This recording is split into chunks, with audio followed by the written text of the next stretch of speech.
नमस्कार, मैं डॉक्टर कविता मीणा, सहायक आचार्य हिंदी। प्रिय विद्यार्थियों, आज हम छायावादी हिंदी कविता के बारे में बात करेंगे। आधुनिक हिंदी काव्य धारा में भारतेंदु युग और द्विवेदी युग के उपरांत छायावाद युग आरंभ होता है। सन 1918 से लेकर 1936 तक की जो हिंदी कविता है वो छायावादी हिंदी कविता के नाम से जानी जाती है। बच्चों, छायावादी काव्य का जो जन्म है वो द्विवेदी युगीन काव्य की प्रतिक्रिया के रूप में हुआ, क्योंकि द्विवेदी युगीन जो कविता थी वो विषयनिष्ठ थी, वर्णन प्रधान थी और स्थूल थी, जबकि जो छायावादी जो कविता है वो व्यक्तिनिष्ठ है, कल्पना प्रधान है और सूक्ष्म है। समझने की दृष्टि से बच्चों आप इस तरह से आप समझिए कि द्विवेदी युग की जो कविता थी उसमें नैतिकता और आदर्शवाद की प्रधानता के कारण उपदेशात्मकता की जो प्रवृत्ति है वो बढ़ने लग गई थी, उसमें इतिवृत्तात्मकता दिखाई देने लग गई थी। यही कारण है कि छायावाद के समय के कुछ कवियों का जो समूह था वो इस तरह की काव्य रचना से खुश नहीं था, वो नीरस अनुभव कर रहा था इस तरह की काव्य रचना से। इसलिए देखिए उन्होंने अलग तरह की काव्य रचना करना प्रारंभ कर दिया। उन्होंने अपनी व्यक्तिगत अनुभूतियों यानी अपने जीवन से जुड़े हुए प्रणय, सुख दुख, वेदना, निराशा, इनका जो है चित्रण वो काव्य में करने लगे, इनको अपने काव्य का विषय बना लिया। उन्होंने देखिए मानव और प्रकृति के बहुत ही सूक्ष्म जो चित्रण है वो उनकी कविता में करना प्रारंभ किया। एक अज्ञात सत्ता के प्रति अपना प्रेम भी उन्होंने प्रकट करना शुरू कर दिया, यानी एक अलौकिक प्रेम भी उनके काव्य में हमें दिखाई देता है। यही कारण है कि एक आध्यात्मिक छाया भी इनके काव्य में हमें दिखाई देती है और वेदना की बहुत ही रहस्यमय अनुभूति को लाक्षणिक और प्रतीकात्मक शैली में इन्होंने काव्य में अभिव्यक्त किया। और इसी तरह की जो काव्य रचना थी बच्चों वो आगे चलकर छायावादी कविता कहलाई। छायावाद का अर्थ और परिभाषा के बारे में अगर हम बात करें बच्चों, तो सबसे पहले तो मैं आपको बता दूं कि जो छायावाद का जो नामकरण है उसका श्रेय मुकुटधर पांडेय जी को जाता है। श्री शारदा नामक पत्रिका में उन्होंने निबंधों की एक लेखमाला प्रकाशित हुई थी। हिंदी में छायावाद, उनकी निबंधों की लेखमाला प्रकाशित हुई थी। वहीं पर जो है छायावाद शब्द का जो इस्तेमाल सबसे पहले किया गया। छायावाद का अर्थ और परिभाषा के बारे में देखिए बच्चों, अलग अलग विद्वानों ने अलग अलग ढंग से इसको परिभाषित किया है। आचार्य रामचंद्र शुक्ल ने कहा कि छायावाद शब्द का प्रयोग दो अर्थों में समझना चाहिए। एक तो रहस्यवाद के अर्थ में, जहाँ उसका संबंध काव्य वस्तु से होता है, अर्थात जहाँ कवि उस अनंत और अज्ञात प्रियतम को आलंबन बनाकर अत्यंत चित्रमयी भाषा में प्रेम की अनेक प्रकार से व्यंजना करता है। छायावाद शब्द का दूसरा प्रयोग काव्य शैली या पद्धति विशेष के व्यापक अर्थ में है।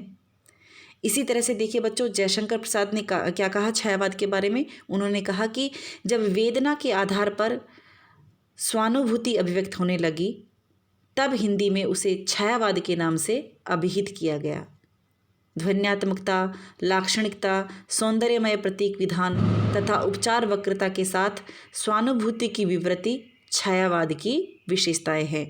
यानी बच्चों अलग अलग विद्वानों ने देखिए अलग अलग ढंग से जो है वो छायावादी काव्य को परिभाषित करने की कोशिश की है, लेकिन हम मोटे तौर पर इस तरह से हम समझ सकते हैं कि वो कविताएं जिनमें व्यक्तिगत अनुभूतियों का चित्रण किया जाने लगा, निजी जीवन की सुख दुख और वेदना और निराशा का चित्रण किया गया, जिसमें अज्ञात सत्ता के प्रति जो है वो प्रेम भी हमें दिखाई देता है, एक आध्यात्मिक जो प्रेम है वो भी हमें दिखाई देता है, और एक वेदना की रहस्यमय अनुभूति जिनके काव्य में दिखाई देती है, उस काव्य को देखिए हम छायावादी जो है काव्य कह सकते हैं। बच्चों, इस युग के कवियों के बारे में अगर हम चर्चा करें तो देखिए यहाँ पर मैंने प्रमुख 4 कवियों के का ही नाम लिखा है, और भी बहुत सारे जो कवि हैं जिन्होंने छायावादी काव्य रचना की, लेकिन प्रमुख जो 4 कवि माने जाते हैं छायावादी युग के, उनके नाम है जयशंकर प्रसाद, सूर्यकांत त्रिपाठी निराला, सुमित्रा नंदन पंत और महादेवी वर्मा। बहुत ही प्रसिद्ध काव्य ग्रंथों की रचना इन्होंने की, जिनके नाम मैंने आपके सामने यहाँ पर अंकित किए हुए हैं। जयशंकर प्रसाद की रचना कामायनी, बहुत ही कालजयी रचना। सूर्यकांत त्रिपाठी निराला, उनकी तुलसीदास, कुकुरमुत्ता, सरोज स्मृति बहुत ही प्रसिद्ध रचनाएं रही है। सुमित्रा नंदन पंत, जिन्हें प्रकृति का सुकुमार कवि भी कहा जाता है, उन्होंने देखिए ग्रंथि, वीणा, पल्लव, गुंजन, युगांत, युगवाणी, इस तरह के जो है उनके काव्य ग्रंथों के नाम हैं। महादेवी वर्मा, जिसको वेदना की कवयित्री भी कहा जाता है और आधुनिक मीरा भी उनको कहा जाता है इसी कारण, उन्होंने देखिए निहार, रश्मि, नीरजा, सांध्यगीत, यामा, इस तरह के जो है काव्य ग्रंथों जो है उनके नाम हैं उनके। काव्य विशेषताओं के बारे में अगर हम बात करें बच्चों, तो सबसे पहली जो काव्य विशेषता हमारे सामने उभर कर आती है इस युग में, वो है आत्माभिव्यंजन, यानी व्यक्तिगत अनुभूतियों का चित्रण। अभी मैंने आपको बताया था कि जो छायावादी कवि है, इन्होंने काव्य की विषय वस्तु अपने व्यक्तिगत जीवन से ही खोजने का प्रयास किया और निजी जीवन के जो प्रसंग थे, घटना, भावनाओं को इन्होंने काव्य वस्तु बनाया। छायावादी कविता में देखिए यही कारण है कि व्यक्ति के सुख दुख की जो है वो खुलकर अभिव्यक्ति हुई है। प्रसाद कृत आंसू हो या पंत का उच्छ्वास नामक कविता, सभी में देखिए हमें व्यक्तिगत अनुभूतियों को चित्रित करने वाली रचनाएं नजर आती है। निराला की व्यक्तिगत जीवन अनुभूतियों का जो सत्य है वो उनकी रचना राम की शक्ति पूजा में हम देख सकते हैं। इन पंक्तियों में देखिए किस तरह से राम की पीड़ा तो हमें दिखाई देती ही है, लेकिन राम की पीड़ा के साथ साथ इसमें निराला के जीवन की निराशा और हताशा को भी हम देख सकते हैं। धिक जीवन जो पाता ही आया है विरोध, धिक जीवन जो पाता ही आया है विरोध, धिक साधन जिसके लिए सदा ही किया शोध। यानी इसमें देखिए हमें निराला के जीवन की जो पीड़ा है उसको हम देख सकते हैं, किस तरह से वो जीवन से निराश और हताश हो चुके थे। छायावादी कवियों ने बच्चों मुख्य रूप से प्रणय की अनुभूतियों को अपने काव्य में व्यक्त किया। प्रणय से संबंधित जो मानसिक अवस्थाएं मानी जाती है, आशा, आकुलता, आवेग, तल्लीनता, निराशा, पीड़ा, स्मृति, विषाद, इन सभी के जो है वो मार्मिक चित्र इनकी कविताओं में हमें दिखाई देते हैं। छायावादी कवियों ने बच्चों अपनी स्वानुभूति को इस तरह से जो है चित्रित किया है अपने काव्य में कि जब हम उनका काव्य पढ़ते हैं तो सहज ही उसमें तल्लीन हो जाते हैं। हमें ऐसा लगता ही नहीं कि हम किसी अन्य की वेदना और निराशा के बारे में हम पढ़ रहे हैं। ऐसा लगता है कि इन कविताओं में हमारे ही जीवन की निराशा और वेदना के बारे में उल्लेख किया गया है। तो सबसे बड़ी जो खूबी है वो छायावादी कवियों की यही मानी जाती है कि उनके मैं में भी हम नज़र आता है। वेदना और निराशा की अभिव्यक्ति, जैसा कि मैं अभी चर्चा कर चुकी हूँ। छायावादी कवियों ने बच्चों श्रृंगार के संयोग और वियोग, इन दोनों पक्षों के बहुत ही आकर्षक चित्र जो है वो काव्य में अंकित किए, लेकिन वियोग श्रृंगार के बहुत ही भव्य जो चित्र है वो उनकी रचनाओं में हमें दिखाई देते हैं। आप जयशंकर प्रसाद की जो रचना है आंसू, अगर आप उसका अध्ययन करेंगे तो देखिए उसमें हमें एक प्रेमी में किस तरह से प्रिया के वियोग में वो व्याकुल हो रहा है, उसकी विकलता की जो तीव्रता है वो उसकी इस रचना में हमें देख सकते हैं। कविता की जो पंक्तियाँ, आंसू जो काव्य है उसकी कुछ पंक्तियाँ मैं आपको पढ़कर सुना रही हूँ, जिसमें देखिए प्रिया के वियोग में एक मन की विकलता जो है वो कितनी तीव्र हो जाती है, इसका अंदाज़ा इन पंक्तियों से लगा सकते हैं कि रो रो सिसक सिसक कर कहता मैं करुण कहानी, रो रो सिसक सिसक कर कहता मैं करुण कहानी, तुम सुमन नोचते सुनते करते जानी अनजानी। इसी तरह से देखिए महादेवी वर्मा तो बच्चों वेदना की कवयित्री मानी ही जाती है। उन्होंने अपने वेदना से पीड़ित हृदय की तुलना मेघखंड से की है और वो कहती है कि मैं नीर भरी दुख की बदली, मैं नीर भरी दुख की बदली, विस्तृत नभ का कोई कोना, मेरा न कभी अपना होना। मैं नीर भरी दुख की बदली, विस्तृत नभ का कोई कोना, मेरा न कभी अपना होना, परिचय इतना इतिहास यही, उमड़ी कल थी मिट आज चली। इन पंक्तियों में जो महादेवी वर्मा का जो दुख और करुणा के भाव बच्चों दिखाई देते हैं वो बहुत ही प्रभावित करने वाला रहता है पाठक को। बच्चों सौंदर्य चित्रण में भी देखिए छायावादी कवियों में ने जो बहुत ही प्रसिद्ध सौंदर्य चित्र है वो प्रस्तुत किए हैं। छायावादी कवि मूलतः प्रेम और सौंदर्य का कवि कहा जाता है और उनकी जो सौंदर्य भावना है वो बहुत ही सूक्ष्म और उदात्त है, यानी बहुत ही बारीकी से जो है वो सौंदर्य का वर्णन इन्होंने प्रस्तुत किया है। लेकिन उसमें देखिए रीतिकाल की जैसी जो है वो स्थूलता और मांसलता दिखाई नहीं देती, यानी उसमें कहीं पर भी आपको जो है वो अश्लीलता जो है दिखाई नहीं देती है। शारीरिक अंगों का वर्णन उन्होंने किया, लेकिन उनकी कांति का वर्णन बहुत ही आकर्षक ढंग से इन कवियों ने प्रस्तुत किया है। जयशंकर प्रसाद की कामायनी रचना में जब आप श्रद्धा के सौंदर्य को पढ़ोगे तो देखिए किस तरह से उन्होंने नीले वस्त्रों में लिपटी हुई श्रद्धा का जो चित्रण है कितने बारीकी से उन्होंने इस तरह से चित्रित किया है कि पाठक उसको पढ़कर जो है आनंदित हो उठता है। प्रसाद ने लिखा कि नील परिधान बीच सुकुमार, नीले वस्त्रों में लिपटी हुई वो नायिका किस तरह से लग रही है। देखिए कि नील परिधान बीच सुकुमार, खुल रहा मृदुल अध खुला अंग, खिला हो जो बिजली का फूल, मेघ बन बीच गुलाबी रंग। सौंदर्य के बहुत ही प्रभावी जो है चित्र वो इन कवियों ने प्रस्तुत किए हैं।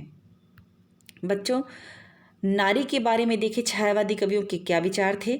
छायावादी जो कवि थे उन्होंने नारी के प्रति उदार दृष्टिकोण अपनाया और नारी को समाज में उसके सम्मानजनक स्थान पर जो है प्रतिष्ठित किया। बच्चों, रीतिकालीन कवियों की भांति देखिए छायावादी जो कवि है वो नारी को केवल एक विलास की वस्तु नहीं मानते। उन्होंने कहा कि नारी जो है वो दया, करुणा और प्रेम की देवी है और अपने इसी गुणों के कारण जो है वो नारी श्रद्धा की पात्र है। प्रसाद जी ने देखी नारी के विषय में अपने विचार प्रस्तुत करते हुए लिखा कि नारी तुम केवल श्रद्धा हो, विश्वास रजत नग पगतल में। नारी तुम केवल श्रद्धा हो, विश्वास रजत नग पगतल में, पीयूष स्रोत सी बहा करो जीवन के सुंदर समतल में। तो ये नारी के प्रति जो है बहुत ही उदार दृष्टिकोण जो है छायावादी कवियों ने अपनाया था। पंत ने भी देखी देवी, माँ, सहचरी प्राण कहकर नारी के प्रति अपने आदर का परिचय दिया था और प्रसाद जी के हृदय में तो नारी का बहुत ही ऊंचा स्थान था। निराला ने भी देखी नारी को निराश पुरुष के हृदय में आशा का संचार करने वाली शक्ति के रूप में प्रतिष्ठित किया था और यही कारण है कि राम की शक्ति पूजा में राम की निराश हृदय में सीता की स्मृति मात्र से जो है वो आशा का संचार होते हुए दिखाया गया है। रहस्य भावना, जैसा कि बच्चों मैंने अभी आपको बताया कि छायावादी कवियों ने देखी अज्ञात सत्ता के प्रति अपना प्रेम भाव प्रकट किया है, यानी एक आध्यात्मिक प्रेम इनके काव्य में हमें दिखाई देता है। यही कारण है कि उसमें हमें रहस्यवाद भी नज़र आता है और छायावादी काव्य में रहस्यवाद की प्रवृत्ति जो है वो प्रमुख रूप से उपलब्ध होती है। आचार्य रामचंद्र शुक्ल ने तो इसी कारण देखिए छायावाद का अर्थ रहस्यवाद ही माना है और छायावाद के लगभग सभी कवियों ने बच्चों अज्ञात सत्ता के प्रति जो है वो जिज्ञासा के भाव व्यक्त किए हैं। प्रसाद जी ने देखी कामायनी में जगह जगह उस अज्ञात सत्ता के प्रति अपने अस्तित्व का बोध अज्ञात सत्ता के जो है अस्तित्व का बोध कराया है। वो अज्ञात सत्ता कौन है, कैसी है और क्या है, इसके विषय में कुछ भी नहीं कहा जा सकता, लेकिन उसके विषय में देखिए क्या पंक्तियाँ वो लिखते हैं कि हे अनंत रमणीय कौन तुम, हे अनंत रमणीय कौन तुम, यह मैं कैसे कह सकता, कैसे हो, क्या हो, इसका तो भार विचार न सह सकता। तो छायावादी कवियों ने देखिए अज्ञात सत्ता के प्रति अपने जिज्ञासा भाव व्यक्त किए हैं। यही कारण है कि उनके काव्य में जो है वो रहस्यवाद नजर आता है। इसी तरह से बच्चों जब आप पंत की मौन निमंत्रण कविता पढ़ेंगे तो उसमें भी इसी तरह की रहस्य भावना आपको नजर आएगी। प्रकृति चित्रण, छायावादी कवियों ने प्रकृति के बहुत ही सुंदर चित्र जो है काव्य में अंकित किए हैं। छायावादी कवि जो है प्रकृति के कुशल चित्रे माने जाते हैं और इन कवियों ने प्रकृति पर मानवीय चेतना का आरोप करते हुए अपने दुख में उसे रोते हुए और अपने सुख में उसे हंसते हुए दिखाया है बच्चों। और प्रकृति पंत जो कवि है, छायावादी जो कवि पंत है, वो तो प्रकृति को ही देखिए अपनी काव्य प्रेरणा मानते हैं और वे प्रकृति सौंदर्य को नारी सौंदर्य पर वरीयता देते हैं, यानी नारी सौंदर्य से भी बढ़कर जो है वो प्रकृति के सौंदर्य को वो मानते हैं। और उन्होंने यही कारण था कि एक जगह लिखा भी है कि छोड़ द्रुमों की मृदु छाया, छोड़ द्रुमों की मृदु छाया, तोड़ प्रकृति से भी माया, बाले तेरे बाल जाल में कैसे उलझा दूं लोचन, भूल अभी से इस जग को। तो पंत जी प्रकृति के सुकुमार कवि कहे जाते हैं और प्राकृतिक सुषमा का जो चित्रण है वो इन्होंने बहुत ही आकर्षक ढंग से जो है वो प्रस्तुत किया है। बच्चों, जो छायावादी कवि थे उन्होंने प्रकृति का देखिए आलम्बन रूप में भी चित्रण किया, उद्दीपन रूप में भी चित्रण किया, अलंकार के रूप में, प्रतीकात्मक रूप में, मानवीकरण रूप में प्रकृति का निरूपण छायावादी कवियों ने किया है। और यही कारण है कि डॉक्टर राम कुमार वर्मा ने छायावाद को प्रकृतिवाद की संज्ञा भी दी है। राष्ट्र प्रेम की अभिव्यक्ति। छायावादी जो काव्य है बच्चों, इसमें हमें राष्ट्रीयता के स्वर भी दिखाई देते हैं। प्रसाद जी ने अपने नाटकों में देखिए जो गीत योजना की है उसमें हम राष्ट्रीय भावना की अभिव्यक्ति देख सकते हैं। भारत के अतीत गौरव के चित्र अंकित करते हुए प्रसाद जी ने किस तरह से देश की महिमा का बखान किया है। उन्होंने लिखा कि अरुण यह मधुमय देश हमारा, अरुण यह मधुमय देश हमारा, जहाँ पहुँच अनजान क्षितिज को मिलता एक सहारा।